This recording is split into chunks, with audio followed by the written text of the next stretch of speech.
Welcome, friends and fellow horse fiends.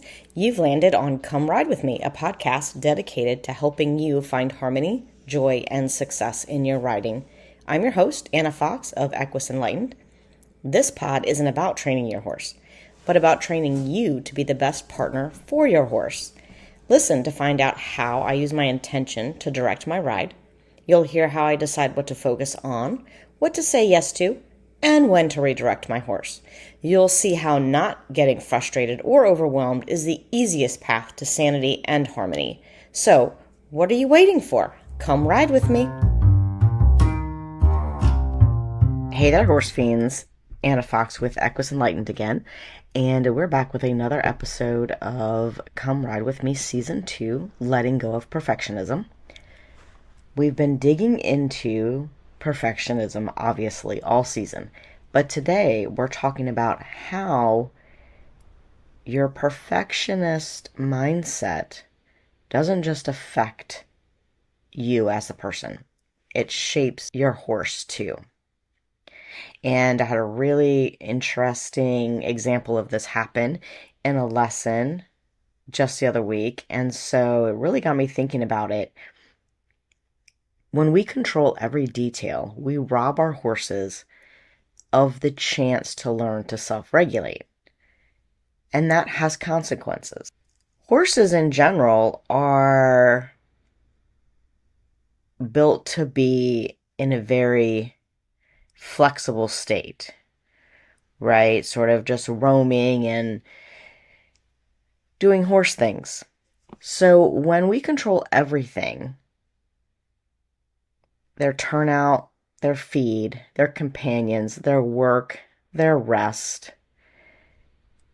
they don't get the same opportunities to make decisions, recover from failures, self-soothe like wild horses or horses living in a more natural environment would do. You know, they practice this constantly. And as riders, we're often training from a place of correction rather than conversation with our horses. So what we end up doing is we teach the horses that mistakes are not good, right? That we can't make a mistake. We have to do everything this way.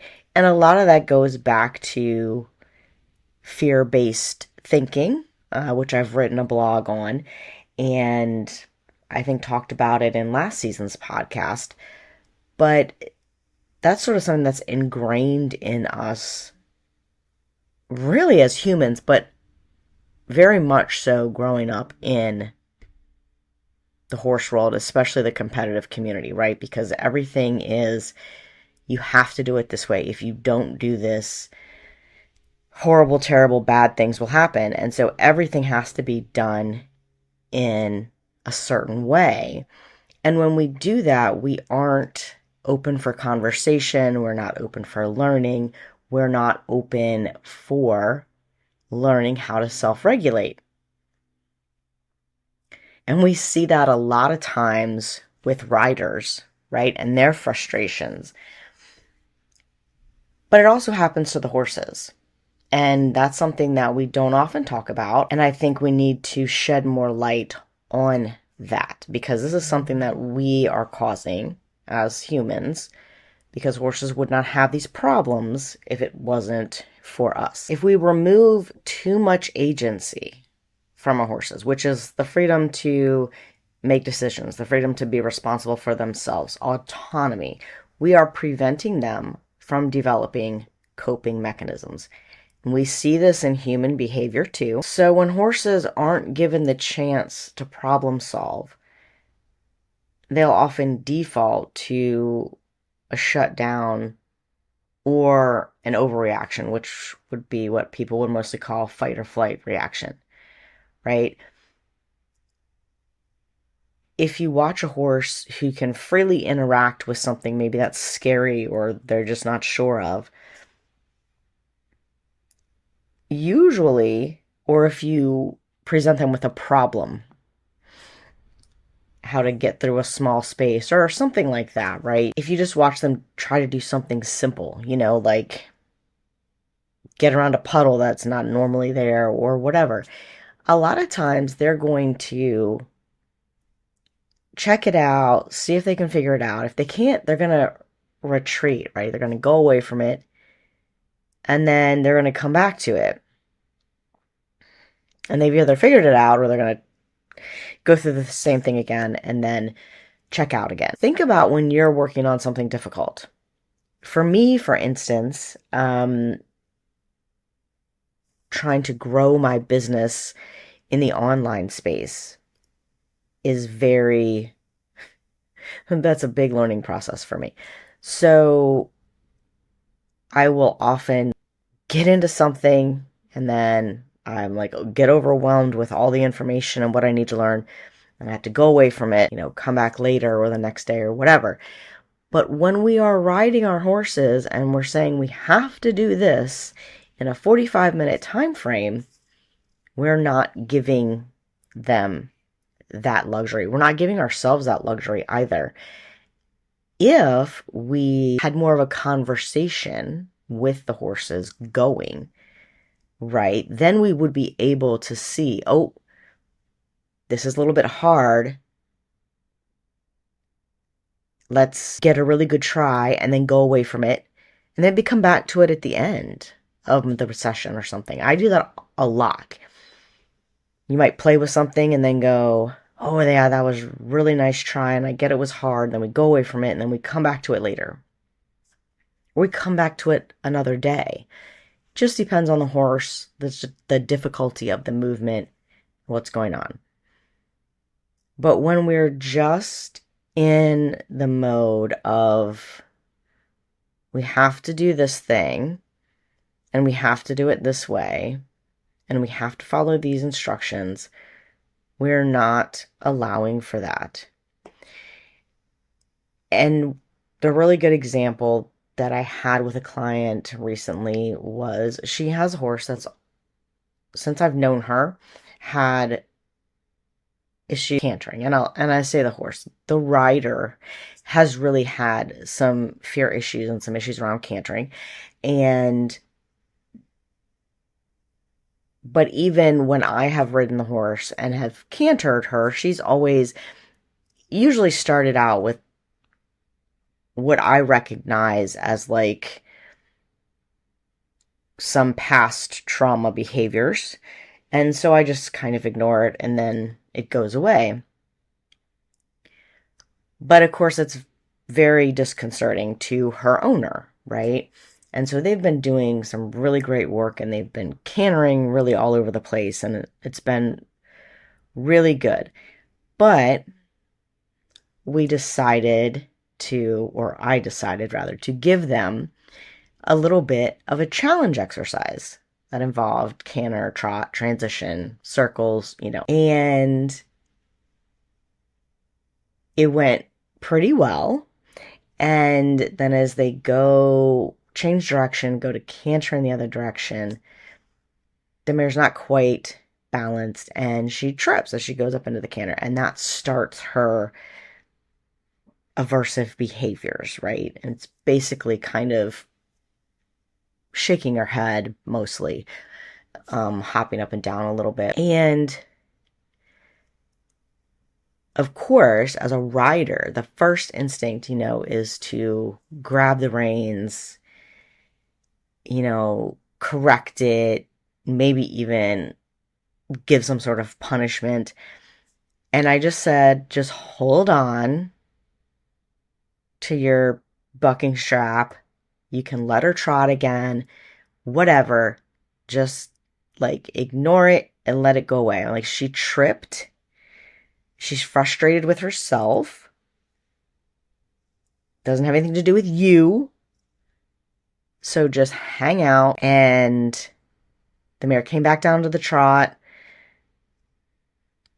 We did some other things. We got our lovely relaxed trot back. And then we went back and did the exercise again. And it went perfectly well. And the student said to me, I would have never thought that if you hadn't been here. I would have been upset that she had done that because she was being so good and then she did this. Well, she's been taught somewhere in her lifetime that if you make a mistake like that, there's going to be punishment. And so she was ready. And when you have a horse like that, it takes a very long time to rework, reteach that behavior. So you really have to be consistent with not reverting back to previous punishments or things that they would expect.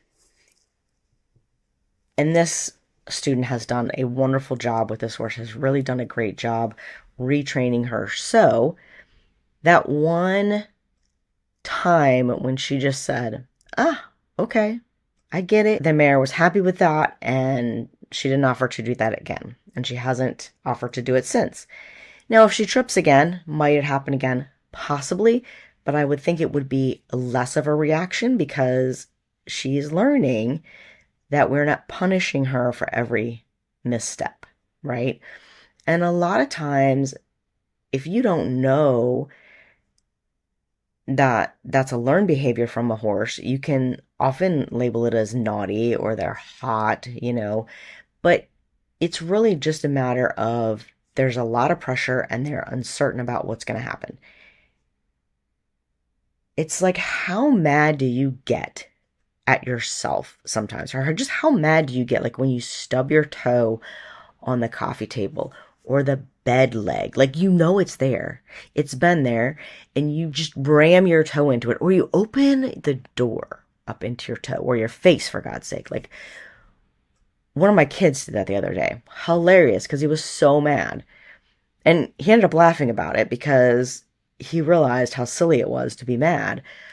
But when we have pain like that or we have fear, often anger is the first emotion that comes up. And that's part of humans learning to self-regulate. So I was really happy that my kid was able to see the funniness in that and laugh about it. And hopefully that is teaching him how to self-regulate.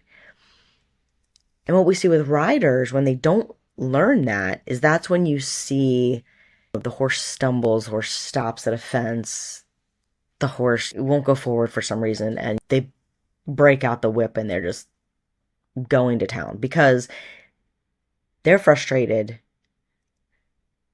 they're angry, they might be scared, they might be embarrassed, there might be all these things, and they cannot self-regulate their emotions, and so they're taking it out on the horse. It's unfortunate, but it does happen. And I have worked on that myself. One of the things that used to cause me to get tense would be like a spook from a horse, right? And I rode a lot of young horses, started a lot of horses, like, so always a little bit defensive about jumping, like, where are you jumping to? And I really had to, after I stopped riding those young horses and starting babies all the time, I really had to learn how to self-regulate and not do that. Not get really tense about it all the time, because of course it's not helpful, even when you're riding young horses, when they do that and you tense up, it's not helpful. Once you've ridden so many that have not had a good start, it's just sort of gets ingrained in you. I really did have to work to self-regulate around that and stop doing that. It's really the behavior theory concept, learned helplessness and learned defensiveness, right? And they're two ends of the perfectionist spectrum that we not only teach our horses, but we teach ourselves as well, or we've been taught by the powers that be in our horse journey. And it's really a shame that that is what most of us learn when we're growing up and riding. And if you want to think about the science behind that, when we get into the state of stress or fear, the amygdala, or the emotional center of our brain, overrides what we think of as our thinking brain, the prefrontal cortex. And you can get in a state of like where that's kind of always happening. And horses can definitely get into that state because their prefrontal cortex is smaller, right? Because they are by design built to live in more of that fight or flight. So we actually have to really take the time to show them and teach them that they are safe enough to engage the thinking brain. Same as humans. Kids, if they are not in a safe environment, they will not grow up using their prefrontal cortex appropriately, right? To me, that means that autonomy and emotional balance are not luxuries. These aren't things that, only the best riders have or only the most expensive horses have. They are prerequisites for true partnership and for happiness and healthiness for riders and for horses. And remember, in the horse world, in their natural state, leadership is a flow state. It's not a dictatorship. It's not dominance theory. It's a flow state. So how can we bring ourselves into that flow, have our own autonomy, allow them to have their autonomy, their agency, still maintain our own agency, and build a really solid, trusting partnership with our horses where they feel seen and heard. Warwick Schiller calls it attunement.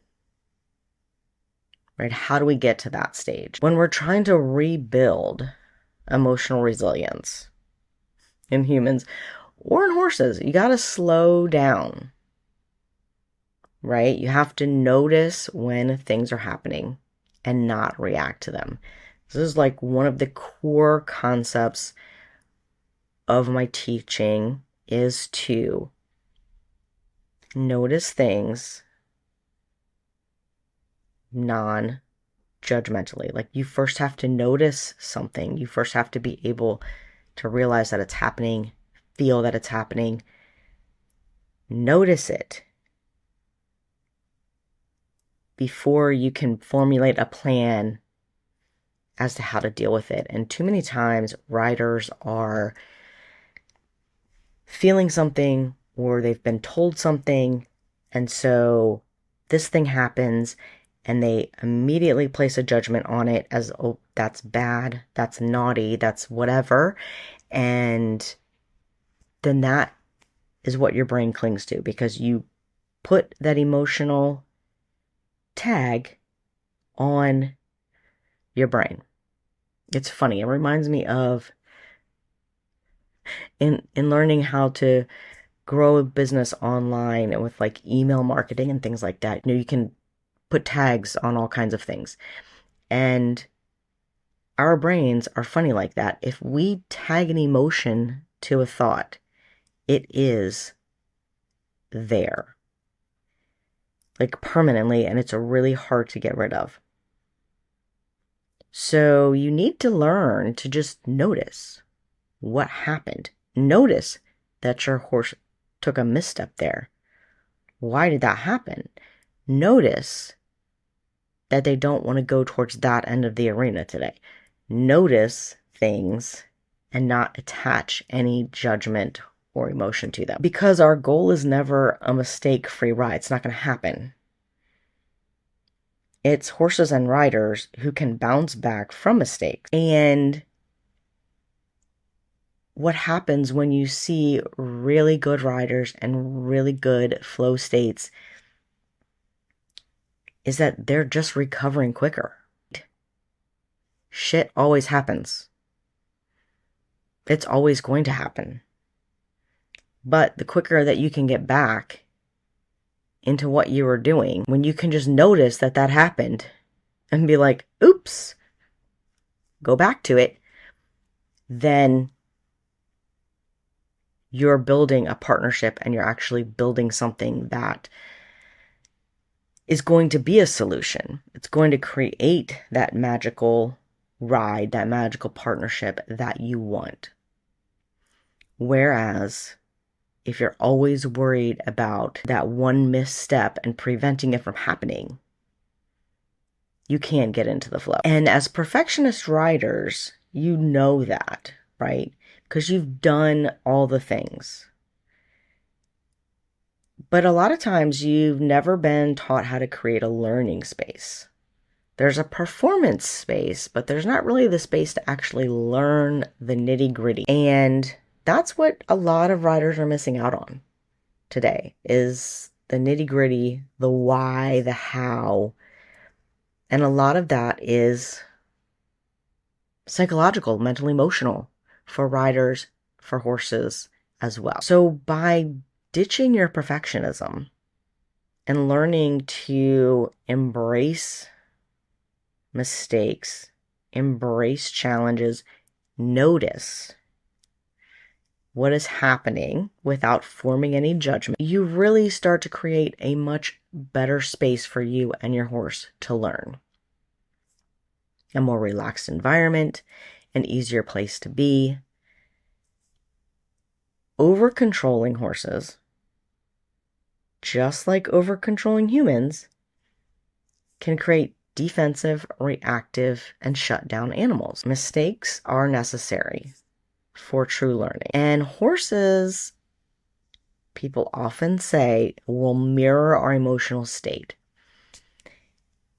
And whether you believe that or not, what is true is that if you are riding from a place of tension, your horse is feeling it. They are living that because that's how you showed up. And when horses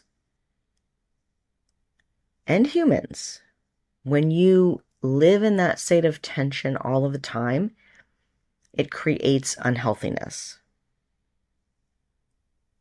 And we know this. This is becoming very clear in the human world, that things like stress, depression, lack of movement create physical ailments, not just damaged emotional states, but they also create physical illnesses. We see that in humans. There's absolutely no reason that it would not happen in our horses, and we are seeing it happen in our horses, just not sure that we're attributing it to our ways yet. But we should be. So again, remember, if we expect our horses to self-regulate under saddle, we need to give them the life skills to do it. We also need to expect ourselves to self-regulate in the saddle and afford ourselves with the skills to do that. And sometimes we don't learn those skills. Sometimes we have to go out and seek the knowledge for those skills. When we live in a state of chronic correction and self-judgment, it's not just your horse who shuts down. You do too. That tension lives in your body, right? Neck pain, back spasms, jaw clenching, GI issues, chronic fatigue, mysterious health problems no doctor can quite explain. Emotionally, it shows up as burnout, irritability, numbness, shame. But when you let go of the need to be perfect, you make space to heal. Not just your body and your mind, but your horse's body, mind, and your partner. So this week, I'm inviting you again to just start noticing. Notice what happens when your horse makes a mistake. Do they get frustrated? Do you get frustrated? Just notice. And don't place any judgment on it. I'm also going to invite you, if you're in Virginia, if you're in Central Virginia area, to my live clinic on September 28th. I will put the link in the show notes. This clinic is not about fixing your horse's behavior or fixing your riding problems. It's really about freeing both of you from a system that rewards control and punishes curiosity. I don't teach dressage necessarily in the normal way, but I will teach you in a way that allows you to make progress and feel really good about how you're training your horse. So I would love to see you there. And until next time, happy riding. Thanks for listening to this week's episode of Come Ride With Me. My goal is to demonstrate to riders that we don't have to do something every second of a ride. We don't have to do things a certain way or at a certain time. Just staying present with your horse and gathering non-judgmental information about how they are going is way more beneficial than overthinking and overworking. If you'd like to learn more about what I do at Equus Enlightened, you can find me at equisenlightened.net or on patreon.com/equisenlightened. You can also find me on social media as Equus Enlightened. I will put all the links in the show notes. And until next time, happy riding. Oh, before you go, please remember to rate, review, and share this pod so others can find it. I would love constructive criticism, but like my mom used to say, if you don't have anything really nice to say, there's no need to say it. Just ride on, my friends. Have a great week.